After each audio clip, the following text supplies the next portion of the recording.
আসসালামু আলাইকুম রহমতুল্লাহি বারাকাতুহু। আর একটি বিষয়, যে কাউকে কোনো চিন্তা করার বিষয় নয়। আমার শরীর খুব একটা ভালো নয়, তারপরেও লাইভটি পরিস্থিতি অনুপাতে করতে হচ্ছে। অসুস্থ থাকার পরেও আপনাদের কাছে লাইভে এসেছি।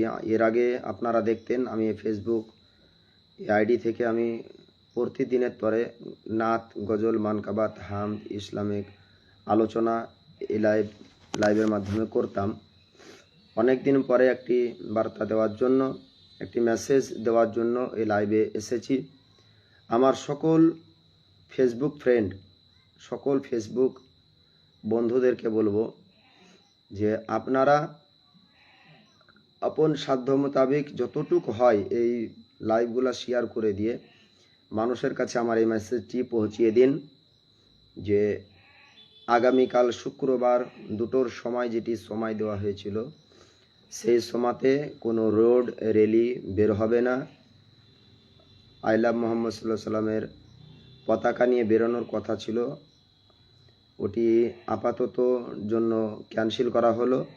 ক্যান্সেল করা হয়েছে। অন্য কোনো দিন হয়তো বের হবে। আমি 2টো লাইভ করলাম, কারণ হলো এই যে একটি লাইভে আপনারা হয়তো অনেকেই না দেখতে পারেন, ডবল লাইভ করে দিলাম এই কারণেই যেন এটি খুব দ্রুত গতিতে এই মেসেজটি যেন আজ রাতারাত্রিতেই এলাকায় যেন এই মেসেজটি যেন ছড়িয়ে যায়। এবং বিশেষ করে প্রত্যেকটি ইমামগণকে বলবো যে আপন আপন এলাকায় যুব সমাজ এবং মানুষের কাছে আপনারা মেসেজটি পৌঁছিয়ে দিন যে আইলা মোহাম্মদ সাল্লাল্লাহু আলাইহি সাল্লামের যে ঝান্ডা পতাকা নিয়ে বেরোনোর কথা ছিল এটি বেরোচ্ছে না। কিন্তু মনে রাখবেন যে আমাদের মুসলিম সমাজের ওপরে, আমাদের মুসলমান ভাইদের ওপরে যে আঘাত করা হয়েছে বা মোহাম্মদ সাল্লাল্লাহু আলাইহি সাল্লামের শব্দকে নিয়ে যে খারাপ আচরণ দেখা গিয়েছে, আমরা এর পক্ষে আন্দোলন, সভা, বক্তব্য, এই স্লোগান আমরা সোশ্যাল মিডিয়ার মাধ্যমেও আমরা দিব। আমরা প্রত্যেক মুসলমান সকলকে বলবো, যারাই আমার লাইভটি দেখছেন, আপন সাধ্য মোতাবেক পোস্টের মাধ্যমে, লিখিত কমেন্টের মাধ্যমে এবং আপনার কণ্ঠের আওয়াজের মাধ্যমে আই লাভ মোহাম্মদ সাল্লাল্লাহু আলাইহি সাল্লামকে সাপোর্ট করুন। আই লাভ মোহাম্মদ সাল্লাল্লাহু আলাইহি সাল্লাম উচ্চারণ করুন।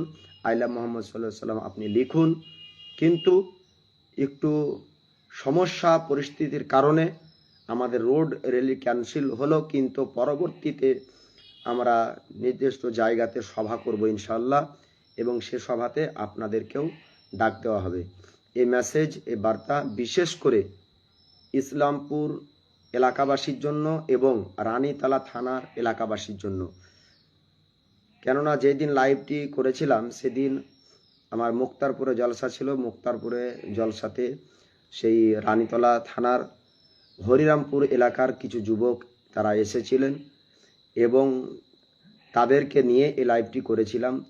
এখানে ইসলামপুর থানার এবং রানীতলা থানার, 2 থানার নাম লাইভে উঠে এসেছিল হিসাবে আমি 2 এলাকার সমস্ত ইমাম ও যুব সমাজ সকলের উদ্দেশ্যে বলি, আপনারা সকলেই এ বিষয়ে একটু সচেতন হন, আপনারা এ বিষয়ে একটু জাগুন এবং দেশের পরিস্থিতির খবর আপনারা রাখুন।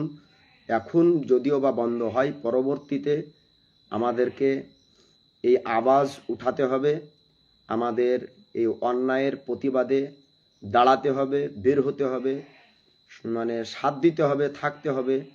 এটি আপনারা সকলে মনে রাখবেন। যাই হোক, আমার জন্য সকলেই দোয়া করবেন। আসসালামু আলাইকুম ওয়া রাহমাতুল্লাহি ওয়া বারাকাতুহু।